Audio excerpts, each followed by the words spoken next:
YCP నేత Macherla municipal మాజీ chairman తుడకా Kishore ను పోలీసులు కస్టడీలోకి తీసుకున్నారు. భూ కబ్జా హత్యాయత్నం కేసులో 2 రోజుల పాటు కిషోర్ ను పోలీసులు ప్రశ్నించనున్నారు. గుంటూరు జైలు నుంచి కిషోర్ ను పోలీసులు కస్టడీలోకి తీసుకున్నారు.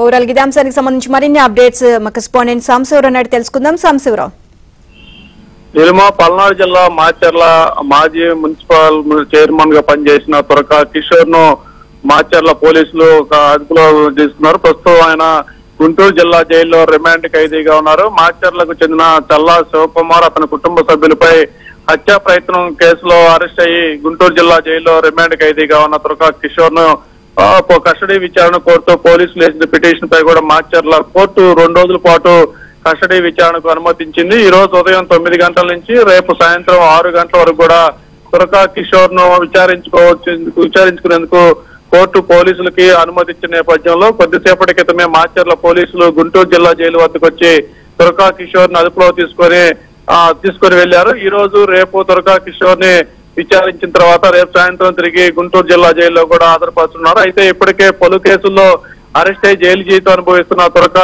కిషోర్ ఇప్పుడు స్థానికంగా మాచర్లో చెందిన తల్లా శివకుమార్ అతని కుటుంబ సభ్యులపై హత్యా ప్రయత్నం చేసి వారికి సంబంధించిన భూమిని కబ్జా చేసేందుకు అతను ప్రయత్నించారు. ఇది తురకా కిషోర్ ఒక్కడే చేశాడా? అప్పుడు అతను గురువుగా భావించే మా అప్పటి ఎమ్మెల్యే పిన్నెల్లి రామకృష్ణారెడ్డి సోదరుల ప్రమేయం ఉందన్నది కూడా పోలీసులు మరింత సమాచారం రాబట్టేందుకు ఈ 2 రోజుల పాటు ప్రయత్నించే అవకాశం ఉంది. Neelima, right, thank you Samsivarao.